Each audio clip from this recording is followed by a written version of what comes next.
Welcome to Strength Chat. So, today, with, of course, our usual Dr. Rudolph over on the far left, the man with no voice, Mr. Brady Cable, and, of course, well, myself. We'll just leave it at that. Today, I'm going to do the intro first of our guest, which is a little atypical, but I think his... Brady started a trend with our last podcast of doing that. So okay. Changed it forever. Substituting for you, so now you're following in his footsteps. Okay, well, sounds good. So you did the whole intro yesterday. Yeah. Oh, yeah. I was in that Nice. chair, so it only seemed right. Good call. Good call. I was under the weather yesterday. Yeah, I'll put it at that. It's been going around. Yeah, well, it was the squat weather. Yeah, but, that too. Okay, not so much that. The combination thereof. I was, not coherent enough to have a conversation for an hour. In full recovery mode. Yeah. But today we have our guest, Dr. Roy Paige. So Roy works at LA Sport and Spine with our friend, Craig Liebenson, who's on our advisory board. And we've known Roy for a number of years. He's attended our courses. He's worked on me personally a number of times and has shown me some pretty cool things over the years that I've really enjoyed learning from him. So Roy has he's got a philosophy degree. So I really don't know why he's here. It's scary to enter a podcast with a guy with a philosophy. You can argue really well. Too. You can. Craig started philosophy. That doesn't surprise me. So philosophy. Roy might be the most schooled guest we've ever had here. Roy has spent a significant amount of time in school. That's for dang sure. So in addition to philosophy, a biology degree, a master's in rehab and exercise science, a doctor of chiropractic, and a doctorate in oriental medicine. So, wow, that's a lot of schooling, my man. It's a long time. How did I hear you?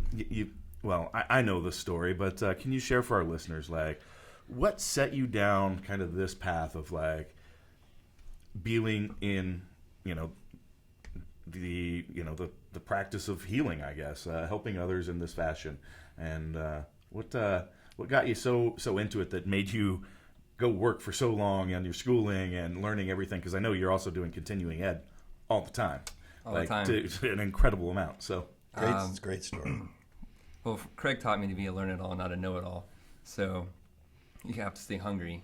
So it's endless what you can learn, and you have to be humble enough to admit when you're wrong and move forward and do new things. So my start really came from my own injuries, and that goes all the way back to high school when I was playing football and I broke my leg and I was in a wheelchair for a year. And at that time in the Deep South, there really was poor physical therapy, so I got 2 weeks of PT on a balance board and then a return to play card, and that didn't happen. So what repaired me the most was martial arts, and I did a lot of Tai Chi to begin with because that was all I could handle. But the how I got into that was where my story really starts, and that has to do with my father. So it's a long story. Earlier you described it. I asked how you got into acupuncture earlier, and you said you had to tell me your whole life story. Right. Yeah. It's a good story. We got an hour. Let's go. It's a big circular looping story. My father was a surgical oncologist, and he was working on a treatment for cancer that was non-chemo based, that was based on immune therapy. So at the time, the idea of the immune system being able to manage cancer was sort of looked down on. No one believed it was even possible. Now today there's lots of current research on it, but it's also very inaccessible in terms of cost. And at the time he was running research with terminal patients at the time, because that's all he could do is research on. And in order to provide the research, provide the treatment, he would have to give these injections to his patients several times a day. And to streamline the process, he would rent out small hotels like a Holiday Inn, and he would provide a form for them to learn how to administer their own medication, but also he provided spiritual support and art therapy and nutritional counseling and many things that still aren't done today in medicine. For exercise, it was Tai Chi and Qigong, and that's where I met my martial arts instructor, who also was an instructor of Muay Thai and Wing Chun and many, many other obscure arts that I would become a fanatic about down the road. But at that time, that was my my segue into from balance board to breathing exercises and harnessing my own chi, if you will. That set the foundation for me to do much more in the world of movement, and eventually that led me back to my father. So I wasn't really interested in the healing arts at all. I mean, honestly, I was just into martial arts at the time. But you learn lots of healing techniques as you train as an athlete, because you get banged up pretty bad. And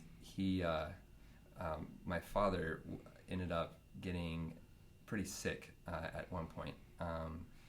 His cancer research came to a halt. I don't know how to say this publicly, but the FDA had asked him to cease and desist on his research. He was missing certain forms that he had to fulfill for the continuing of his research, and there was a point where he was probably set up and his signature was forged, and he did not know about the cease and desist but kept practicing in lieu of that.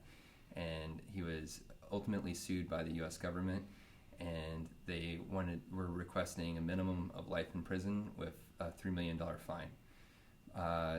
Long story short, he fought the government until he went bankrupt, and then he called the family together to tell us, this is what's been happening for several years, and I am being forced to plead guilty to something I didn't do,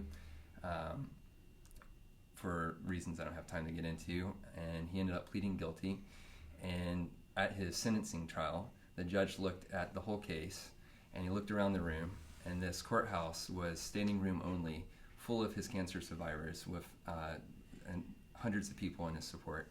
And the judge declared that this was a travesty, that our system legally is broken, but he had to be punished. So he was given a 1-year probation and a $2,000 fine for mismanaging paperwork that had to do with research for a life-saving treatment.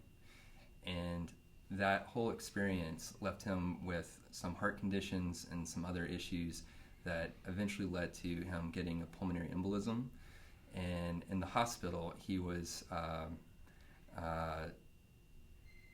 given a treatment that removed the embolism, but it damaged his heart significantly.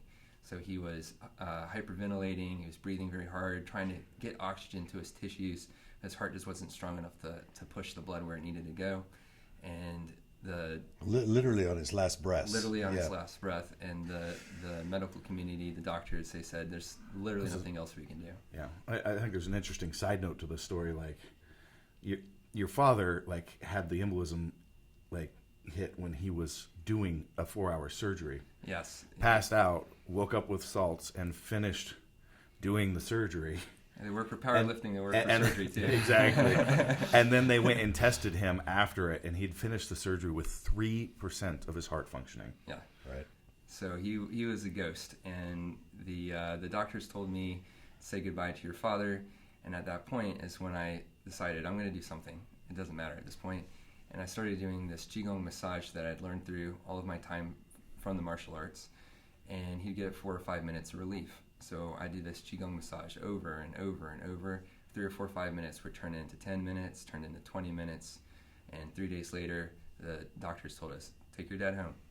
He lived for 3 more years, and I did it to him almost every day. Except that was the moment when I learned I should probably do something as a profession that I'm interested in. It was a weird light bulb to go off that that's a possible thing you can do. And that I could maybe, instead of teaching martial arts to make a living, I can maybe be an acupuncturist or find something in healing. When I was going through college, the only advice Dad ever gave me was, don't become a medical doctor. There's too much bureaucracy. You can't be a real doctor anymore. You can't get anything done. So that I didn't know what he meant until obviously after all of this came to light. But having gone through that with him, I realized I didn't want to go into conventional medicine. I wanted to provide some other service that maybe something that where people weren't looking. And so I decided to enroll into acupuncture school. I just didn't make it to acupuncture school. I had to go to chiropractic school first, and I was interested in going to some schools on the West Coast. Excuse me. And when I was touring these schools, they were dual chiropractic, dual acupuncture programs, and they had mentioned you should shadow a chiropractor when you get home. So when I went back home, I met a person who was, so I also in a past life owned a wine and liquor store, and it was a store that was supposed to be owned by my father, who, when he became a felon, had to have me run the store in the sophomore year in college. And so that's a whole nother story. But when I went and opened my store, the first customer that came in was one of my father's cancer survivors. And he said, what have you been doing? And I told him I was interested in going to chiropractic school. And he said, listen, I'm about to see my chiropractor. I'm bringing him a bottle of wine. You want to come with me? So I shut the store down. I left it. I went and visited this chiropractor, and he gave me my first adjustment. And I was one of those strange miracle cases where I had several different issues, migraines, insomnia, and IBS disappear in one adjustment. And I said, crap, now I have to be a professional backcracker. So he told me, listen, I went to school in St. Louis at a college named Logan Chiropractic, and it's a 4.5-hour drive from your father, because I'm from Memphis, and just go check it out. They have one of the nicest cadaver labs in the country. It's on par with the med schools, and he was really adamant. He's like, this is one of the top schools you can go to. You'll be really proud with this. And the unfortunate part is they didn't have an acupuncture program. But I listened to his wisdom. I went up there, and I'm touring this school. And this campus is beautiful. It's 60 acres. It used to be a seminary. It has this deep spiritual feel to it. There's wildlife everywhere. It sits sort of on the highest elevation of the city.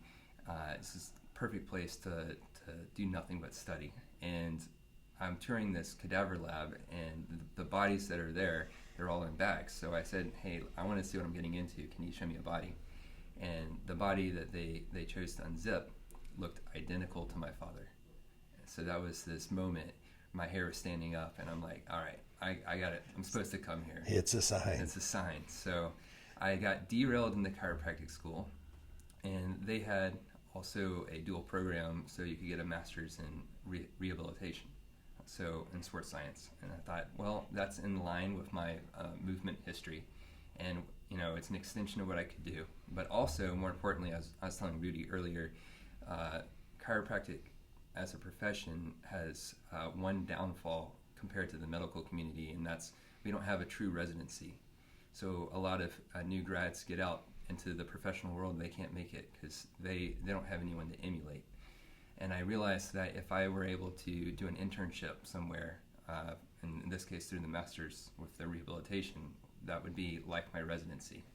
So I went ahead and did that. I did these dual programs, and that's how I met Dr. Liebenson. I thought, why not intern under the man who wrote the book on rehab? So that's probably a good choice if you've got the opportunity to do so. Yeah. And then, to make this long story a little bit shorter, the liquor store that I was owning and running had this one little loophole that, at the time it protected mom and pop stores by preventing outside corporations from outside of the state owning and running wine and liquor in the city, in the state. So I could own this store as long as I either lived in the state or I was enrolled in school somewhere else. So that's what I did. When I finished my internship with Dr. Liebenson and I had to figure out what to do with my life, I realized one of the top schools for acupuncture in the country is in Santa Monica. And so I enrolled in Emperor's College, and there's another 4 years down the drain there. So next thing you know, there's a decade of school that has gone by. And many seminars and stayed hungry the whole time. So here we are. So, Roy, the reason I had you on the podcast here is what I really appreciate is, your interest in both the Eastern medicine and influence on, using that, but also being, taking a Western focus of that and really reviewing the literature and the research to know, validate, hey, this is actually, doing what we know and working with that, how the body works, right. Just with our common knowledge of neurology, the body as a whole, all these sorts of things that has evolved in the last, few centuries, is a lot different than, Eastern medicine, which has evolved for thousands of years, but what pieces and what, are aligned with, the evidence that we've got. And that's what I really, really like. And I think a lot of times, acupuncture takes a little bit of a bad rap in our sports world. Definitely. Because not everybody's taking that look to it. And there's a lot of things that could be done that really aren't aligned with any scientific evidence that it's realizing some results or what it's supposed to do. Yeah, I have several comments on this. That's why I made the statement. The chiropractic training was a very necessary part of my foundation, and had I done it the other way around, I probably would have never gone to chiropractic school. And the reason why it's necessary is because it helped me develop a bullshit filter. And so I want to see, obviously, evidence-based outcomes. But we all know that nothing gets done if you wait for the evidence. So there's a sense of faith that you do have to have. And it seems to me that where the old ways merge with the new, where they coalesce, that's where the real magic in our treatments come from. So there are many, many things that we're relearning that have already been discovered for thousands of years. We just don't have the language to put it into our current modern lens. And so there's probably a lot out there that seems irrelevant, but is actually very, very useful. And that's what my life's mission is, to figure out how to capture that and apply it into something that we can understand as modern man. And the other thing about having this faith, this trust in acupuncture, having a bad rap in sort of a literature world, it turns out that there is tons of research on this, but it's all in Chinese or Japanese and Korean. So there's a lot of research to validate it. And you're like looking at some programs, you're going to actually have to take in anher language right now. Yeah, right? So. Yeah. I'm trying to learn French real quick, but that's another story. But I think the other problem is that acupuncture so the armchair researcher isn't going to be able to find this research on PubMed, is what you're saying. Some of it, but there are troves of it in other languages. Yeah. But the other part is there's a communication barrier because, and I was telling at lunch you guys about how the classical acupuncture is wonderful for so many things that we've heard about, like stress reduction and digestive disorders and fertility. We know it works for these things, even if we can't explain why. We know that it has a powerful impact on these processes because it helps you recover, it helps you go into rest and digest.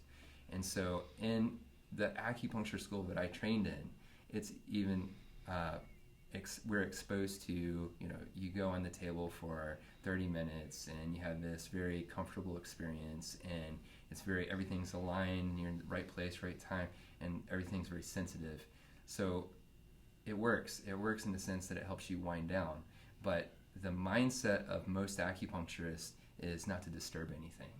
So they usually tell you, you should take it easy, right? They don't understand how to train hard. They don't understand how to push. They don't understand how stress can be medicine too, and how to apply that, right? They're causing a stress by inserting an object into your body, and then you get better. But they don't see it that way because they're trying to be as gentle about it as possible. So there is a mismatch with the athletic community and acupuncture because there are a few acupuncturists out there who are also athletes. Now, on the other side of the coin is another type of acupuncturist. They're the dry needlers. They're the physical therapists and chiropractors out there who haven't been classically trained. They're trained from an anatomic approach, and they're doing very short treatments And they might be using electricity or not, but they're trying to get a muscle response. They're trying to release trigger points. They're trying to stimulate certain things and increase blood flow, etc. And that works too, but that's much more jarring. That's much more in your face. That's much more about our world that we're talking about in terms of go, go, go, go. And you get results, but the old like master acupuncturists would sort of like smirk at that, because there are more elegant ways of achieving the same thing. So you have these two worlds with two different approaches, and all we're really talking about, if we boil it down, is pre-workout and post-workout acupuncture. There's two different types. Yeah, totally makes sense. And knowing your background, our audience doesn't know this, but you still are an active, training, and you actually half your time, or maybe not half, you're still working as a strength, coach. Correct. And anybody that isn't familiar with Craig Liebenson's work as well, it's very, again in the chiro world, there's still a lot of people that it's the answer. We need to get you on a table. We're going to fix you. You got to come back every week, versus getting people moving well, adding the stresses, and movement as being really our primary, healer. Mm-hmm. I think I lost my train of thought in here somewhere. Movement is the purpose, right? Movement is, yes. So. And so these are all supposed to be things that work congruent with that. And that's where, like I said, that's where I've always appreciated your approach is you're 100% you're like, when are you training next? What intensity is this going to be? What was the last work that you did? Because I need to know these factors for what type of treatment that we're going to do. And then being able to tell me the Eastern philosophy and then tie it to the literature at the same time. Right. Going, and here's what we actually know and what the studies show, which, again, I've never experienced. I haven't been able to find really anybody else that has that approach. I'm like, why is this not the case? These are big gaps out there. Different communities, though. Yep. So communities are still in their own individual silos, and we're trying to break these walls down. We're trying to, the doctor of the future the title doesn't matter. Currently, there are physical therapists that do things that every other profession does, and chiropractors that do things that every other profession does. It's just one big blur at the top of the game. At the bottom, you're a technician. You do what your trade is. You just adjust. You just do the needles. You just do the exercise. But at the top, it all counts, and you have to know when and where to use these things. Yeah. Yes. That's always been something that people ask, what should I go to? Should I find a chiropractor? Should I find a physical therapist? And I usually tell them that it doesn't matter. You just need to find a good something clinician. That's good. Yes. Because anybody that is good will have a large toolbox that they can pull from, and they'll be able to find at least the most appropriate solution that they understand for the problem, or at worst case scenario, be able to refer you to somebody who they think might have that skill set. We want as many arrows in our quiver as possible. Yeah. So. Yep. That's always something I've appreciated about people like you, people like Liebenson, people like Snell. They all are extremely hungry and gather as much information as they can, and they build this gigantic quiver or toolbox over time. Yeah. That's back to some of the other points, though, is that's the problem is there's people out there saying chiropractors are quacks, acupuncturists are quacks. Guess what? There are quacks out there, without a doubt, and it's a matter of finding the right ones that there's MDs that are quacks. There's MDs that are quacks. There's but that's not an indication of the profession. But it also doesn't mean if you go find somebody, they're going to be good either. Yeah. So we were talking about your treatments in both the parasympathetic and the sympathetic, and the different approaches you take and when. You want to share a little bit of that as it relates to movement? Absolutely. So life is one big whiplash. Everything you do, your training in the gym is going to whiplash your endocrine system, and you're going to have to deload and load, deload and load. The treatments are the same. So it depends when I capture the patient. What do they have? Are they about to go work out? Am I on field? Do they have a game? Or are they recovering from an injury and they're shut down? And even when you're shut down, we're looking for how do we ride the wave of going and stopping. So every day you wake up, and hopefully you get up about your day and you're having a great day, and then hopefully you turn your technology off at night on time, and you wind down and have a good night's sleep. But life doesn't always work like that. Sometimes you get stuck in go mode, especially in our modern culture. We get very stressed, and and we don't even realize that we've been pushing ourselves with so many stimulants, caffeine, just driving a car, and of course the news, everything that just keeps stimulating you over and over and over. You never get a chance to breathe. So we can take an approach from movement, through breath work, through different postures to wind things down. Obviously we can take those same strategies, the antithesis of that, and crank you up and get you ready for a big meet or a lift or whatever it is that you're after.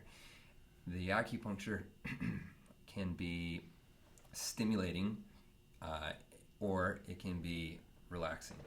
And time and a place, if you just do a traditional acupuncture treatment where you're on a table in a nice room, you have a hot lamp, and you're just going, experiencing that treatment, you go into a twilight phase, you have a sort of restorative sensation, and then normally the acupuncturist tells you have some water or have some tea and take it easy today, because they want you to ride that parasympathetic downturn. And that's what they really mean by maybe you should take it easy, because they want you to get the most out of their treatment.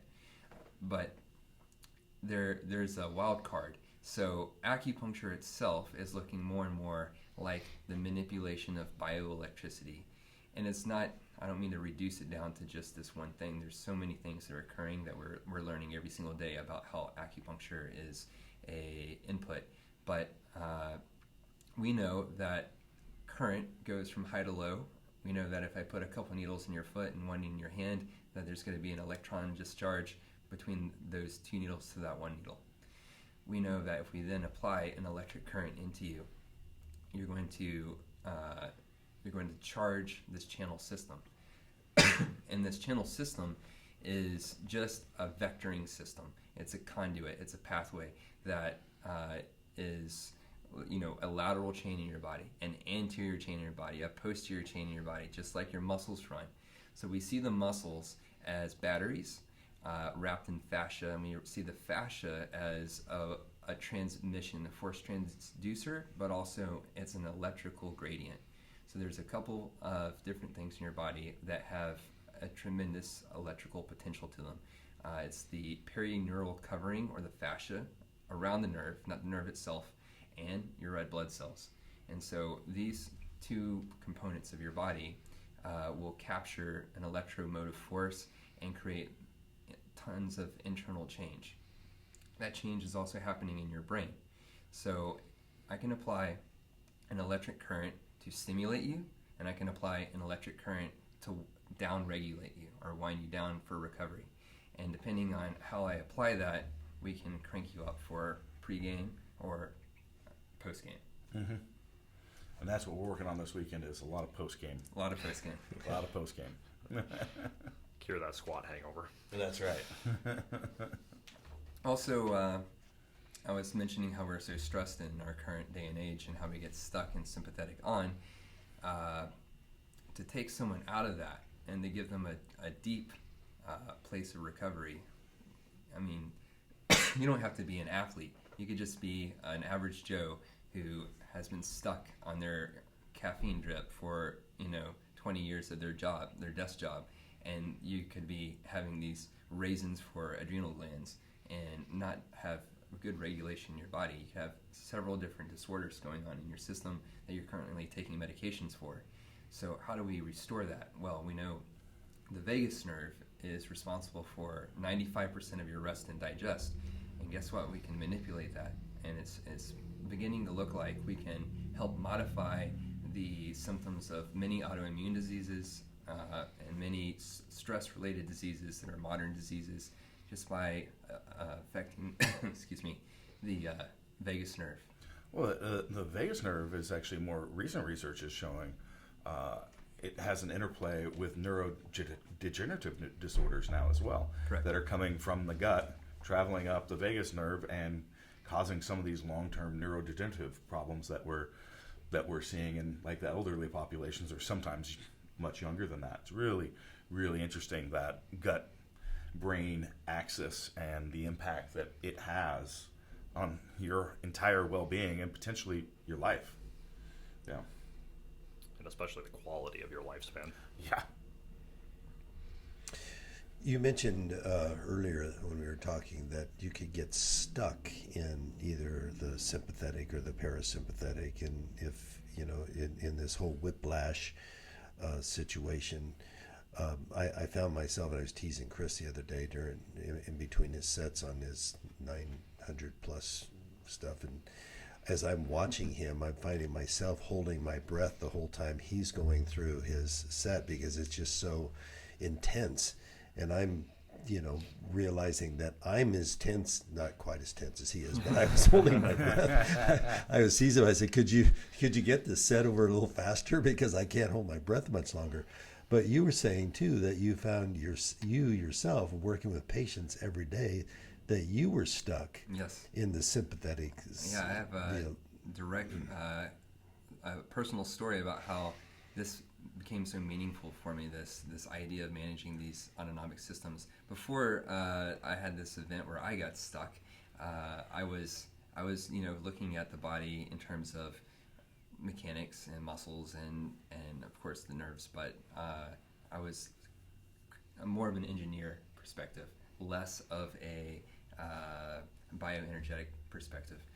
So what happened is I was teaching my Gen Pop client base how to brace, create intra-abdominal pressure, to do things like bench press or squat, and I'd be spotting them, and I would with them, and I'd hold my breath. But that's one thing if you do that for your training session. It's another thing if you're doing that 12 hours a day with people. And so 12 hours a day, I was keeping myself stuck in this braced position, day in and day out, 7 days a week. Even in not to the same extent, but even in the clinic, where we're teaching people to breathe, we're teaching people to let go of the breath too. But I was just holding. So I had this episode where I was doing sort of a warm up and kind of got carried away, and I was doing multiple reps of a deadlift, just to see, okay, where am I going to tap out at? And as I got closer and closer to a high number, I started to feel this severe spasm in the back of my neck, under my occiput, and I pushed through it, no big deal, until I couldn't push anymore and I was dropped to the ground. And after that event, for about 6 months, I had this episode where if I walked on an incline treadmill for more than 5 minutes, or if I was doing more than 3 or 4 reps of anything, I would have this phenomenon where I'd be dropped to the ground with a crippling migraine and would last for the rest of the day. So I was pretty spooked because I thought I had torn my vertebral artery, and I had lots of tests done on me. No one could figure out what was wrong with me. And then I took a continuing education course with Dr. Jeremy Steiner, who is an acupuncturist who's trained with many doctors in the medical community as well. He's an MD as well. He is really the champion of electric acupuncture medicine. That's his branding, EAM. And he said, "Oh, this is a simple thing. You're stuck in sympathetic on." And that's the first time I ever heard this. And I said, "What do you mean?" And he goes, "Well, your gas pedal is stuck down, and you might be able to brake, but your gas pedal is still down. It's down all the time." And so the first thing he showed me was a little app called Vagus Vit, Vagus like the nerve, VIT. It's a German medical app. And all it is a little dot that gets really, really big and really, really small. And it tells you to breathe in or breathe out, and it just times you so that you breathe out longer than you breathe in. So you do that 10 minutes twice a day, and after about a month, it turns out you can sleep really well. It turns out lots of things get better. It turns out you're learning how to downregulate. But I needed a lot more than that because I was stuck. And so to get me unstuck, he applied 2 needles. One of them was in my carotid sheath, and he zapped my vagus nerve for about 15-20 minutes. And I felt like I was on vacation after about 5 minutes. I mean, everything went very peaceful. And I had maybe 20 people around me, and I just about passed out right in front of everybody. And after that one treatment, I never had a single problem again. So that's when it was sort of like the wool was pulled off my eyes. I was like, oh my gosh, there's this whole autonomic world I'm not even considering now. And that is crucial to the health of all of us. So I think it's overlooked on the management. We talk about recovery and sleep, HRV, all kinds of auto-regulation, but what else can we do to enhance? How can we, it sounds funny to say this, how can we push the recovery? How can we push the passive, right? So this is what I've found so far to be the most powerful thing. But there is one trick to it. There's the nervous system, and then there's the endocrine system. So the thing that gets in the way of my treatments can be hormone driven. So while it's like, this is the input I have to provide, and I can shift your hormones through a nervous system input, but it's still not your endocrine system. So even though I can affect your pituitary gland or your adrenals, I still might not have it all. So for instance, I've had several cases of menopause and even andropause, I would say, that where I just couldn't touch. I mean, I needed to refer out to other doctors and have management with all kinds of or hormone replacement or something. Yeah. But I will say, someone who's experiencing andropause, for instance, there's a cool trick we can do for that. We can really rev up your system. So, for instance, your spine has different levels that have inputs to different organ systems. So, in the male, T12 to L1 is where your nerve roots are going to your gonads. In the female, it's a little different, but we can stimulate that, and we can run a frequency of electric input that goes to the gonads, and we can do that, and we can basically alleviate a lot of symptoms of andropause. And so you're talking about ED? Yeah. Not just that. I would say it's more on the lines of passion. I would say, when I say by passion, I mean any kind of drive. People get depressed. People are down. You know, when we see like, oh, okay, a benefit of taking HRT is, you know, you sleep better, you recover better, but then your motivation's back up and you're happier. And you have all these different other things that are in the realm of psychology. Well, I get a lot of actors being in LA, and they're like, can you do anything, or writers, I should say, can you do anything to help, you know, like stimulate, you know, like my ideas, my creativity? And I don't tell them it's an andropause treatment, but I'll give them an andropause treatment, and they're like, man, I don't know what you did to me, but I feel great, and I just wrote like five chapters and whatever it is. So yes, you think about, where's the body failing, where does it have a low charge, low energy, low whatever it is, what's breaking down, how can we patch that? And that's just the approach I think that acupuncture is going to start to take. But I will already say that it's been doing that for 5,000 years. They just had a completely different language. They weren't using batteries, and they had other means to do that. And those means still work, and they're still valid, and I'm not discrediting any of them. In fact, I would say 70% of the patients I see for acupuncture or apply acupuncture, I use this more modern approach, but 30% of those that I do the acupuncture on don't respond to the electric current. They don't like it, and that's fine. And we do the old classical stuff. I might put 4 needles in them, and in the back of my head, I'm like, man, am I doing anything to this person? And they get up from the table, and they're like, I don't know what you did. I've never felt better. So by all means, it all works. It's right place, right time, and that's where the assessment and the diagnosis comes in. That's why you can't just randomly apply rehab exercises and work. You have to know how to affect the purpose, the goal. Yep. Do you have any recommendations on how somebody would kind of validate or try to find somebody in these professions that... Yeah, that's a tricky one. So Chiro and PT, I just like always recommend like rehabtoperformance.com. Yeah, so you can't guarantee everybody in like you movement providers and everyone wants to get on the list too, right?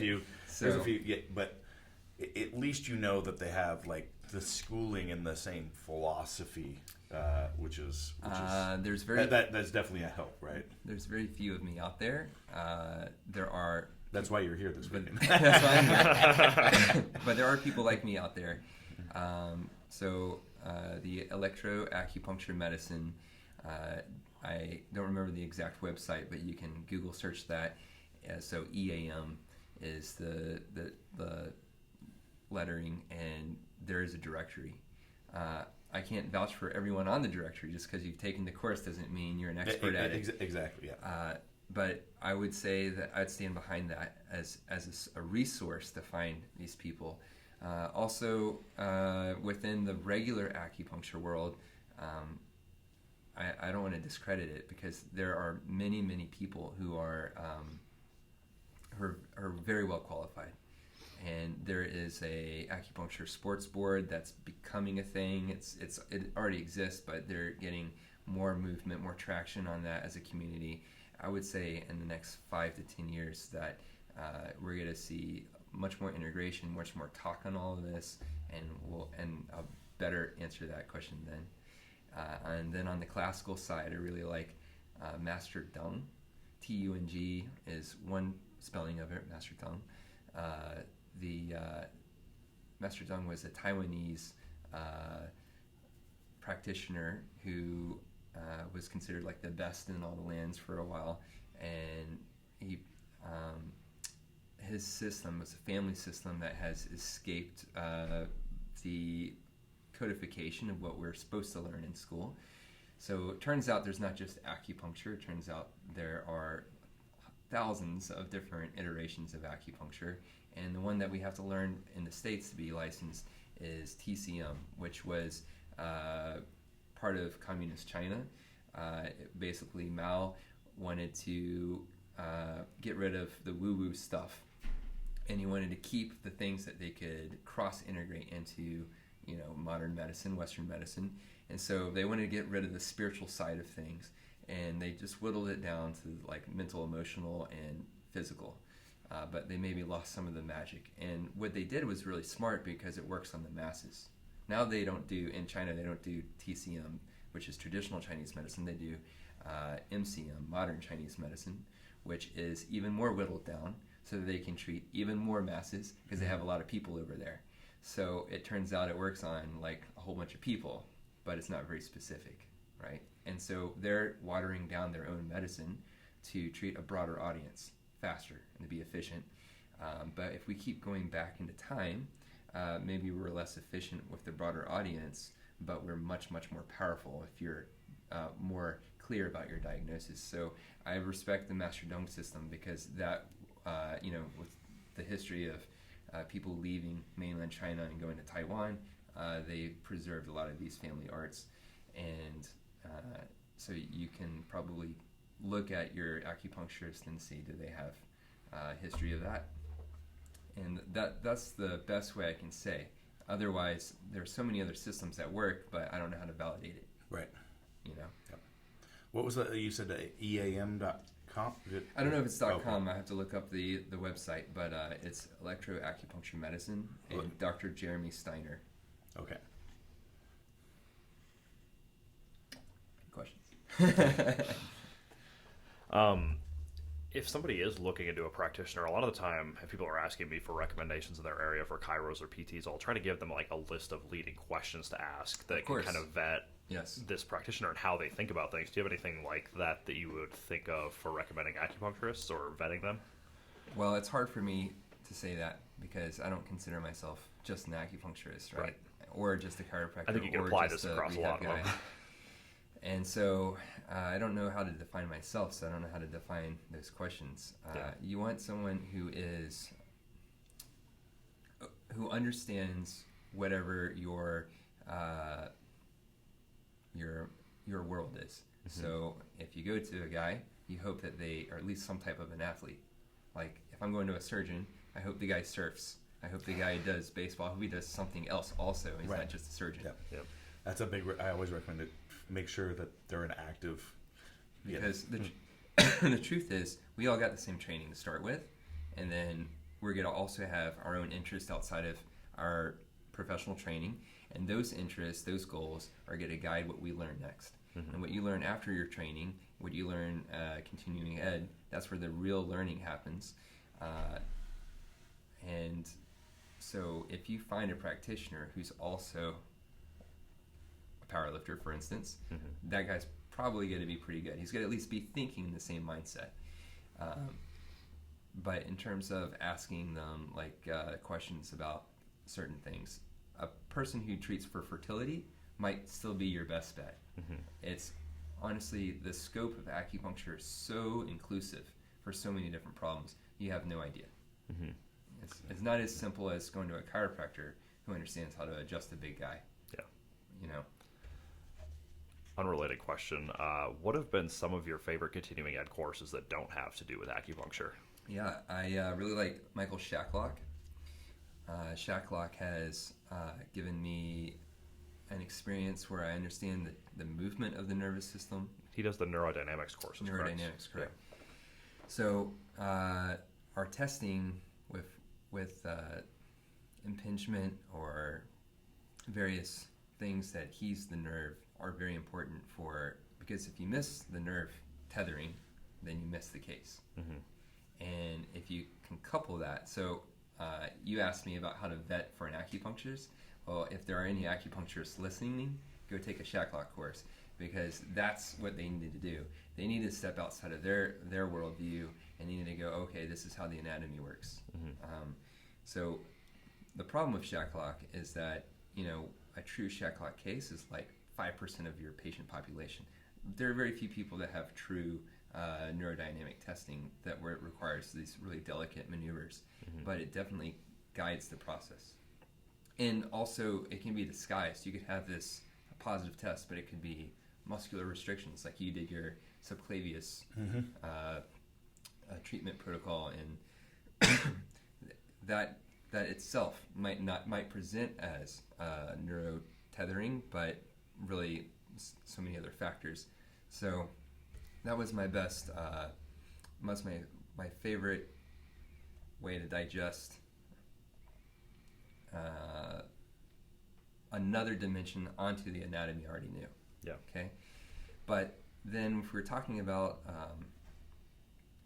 the autonomic nervous system, what I like for creating a story for people is PRI. So the Postural Restoration Institute has many things to share. Excuse me one second. We're making you do all the talking, so you have to rehydrate that throat there. It's killing me. PRI is great in the sense that it creates a nice story, also anatomic based, for some people. And the way I like to use it the most is for the people who are stressed out, which tend to be a lot of my patients. However, you do work in LA. Yes. I work in LA. But the thing is, it's not like PRI is the holy grail either. Just pieces of it are really useful for certain people at certain times. So we're talking about someone who needs to wind down. I'm going to use a lot of those strategies. I'm going to use a lot of DNS strategies. I'm going to use a lot of Wim Hof even breathing strategies and just get them to change how they regulate their own stress level. But I'm not necessarily going to get that far with a PRI exercise by like resetting you, because you're just not that delicate. If you were so delicate that your pelvis is going to go out of perfect position, I mean, how would you ever lift 1,000 pounds?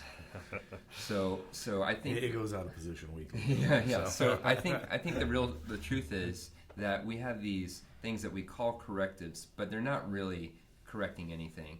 They're just advancing you. It's like you were talking about we use the term like skill practice now when we're really talking about correctives. Like we're trying to get in positions and we're practicing the skill they're of just priming you to do better on the next thing. And so you're just stacking all these things together. But the thing that you need to do is train and become robust and have a capacity that's greater and greater and greater. And you can do that without doing all this fancy stuff too. So the fancy stuff comes in to play when you have like a delicate situation, when you have an acute injury and you can't figure out how to work around it. That's when you need that to take someone out of their threat space and give them a forum to experience more movement. So you could use an instrument to assist some crazy inputs and just open up your range for just a little bit of time so that you can train in that range. Or you can put them into a comfortable position where they can train like a DNS posture and their brain goes, oh, this is okay, and then yields that same range, and then you can train that. But the common denominator is you still have to train. Just doing the soft tissue doesn't do anything, and just doing the corrective rehab stuff really doesn't do anything. It only does it, and once you you have to challenge someone to change them. Yep. You got to put them think under that's, load and under stress, because stress Well, creates change. That's when we get adaptation. Yeah. And I think that's why having a patient-focused, goal-centered practice, no matter what your specific title or profession is probably the most important thing you can do, because training is the context that we all want to get back to if we're ever in that situation. But training is really just whatever your goal is. If you're not an athlete, training might be being able to pick up your kid off the floor and being able to have the capacity to do that, but you still need to train to that capacity. Well, we're going to get close to bumping up on time here, so is there any last words or topics that you want to make sure get out to our audience? I don't know, Rudy. What do you think? I think you covered a lot. It was a great and very interesting story. I think we should go out on the floor and put some of this to practice. I'm excited to. Yeah. We all have something that we'd love to have you take a look at. Maybe we should add some film to the back end of this podcast. Yeah. Yeah. So, all right. Well, where can people find you?